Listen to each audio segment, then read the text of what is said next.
දැන් වීඩියෝ එකෙන් මම ඔයාලට අරගෙන ආවේ ඉතාමත් අඩු මුදලකට මිලදී ගන්න පුළුවන් ජපන් බස් රථයක් ගැන විස්තර.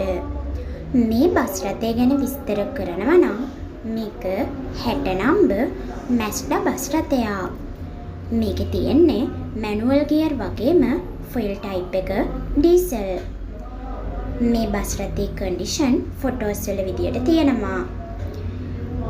ඒ වගේම මේකේ සුළු දිරුම් තියෙනවා කියලා හදාගෙන පාවිච්චි කරන කෙනෙක්ට මේ බස් රථය ගොඩක් වටිනවා කියලා අපිට අයිතිකරු දැනුම් දුන්නා. ඒ වගේම මේ බස් රථේ ඔරිජිනල් පොත්පත් ඇතුළු සියලු ලියකියවිලි තියෙනවා කියලා ඔයාලට විශේෂයෙන්ම කියන්න ඕනේ. අයිතිකරු මේ බස් රථේ විකුණන්නේ හදිසි මුදල් අවශ්‍යතාවයක් නිසායි කියලා තමයි අපිට දැනගන්න ලැබුණේ.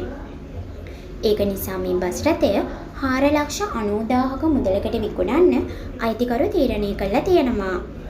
වාහනේ බලලා මිල ගණන් සාකච්ඡා කරලා වෙනසක් කරගන්නත් පුළුවන්. මේ බස් රථය බලනවා නම් ඔයාලට ගම්පහට එන්න වෙනවා.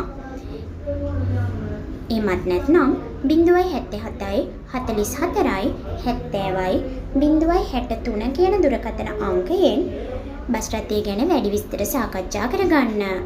077යි 44යි 70යි 063. එහෙනම් අලුත් වීඩියෝ එකකින් හමු වෙනකම් ඔයාලා හැමෝටම සුබ දවසක් ප්‍රාර්ථනා කරනවා.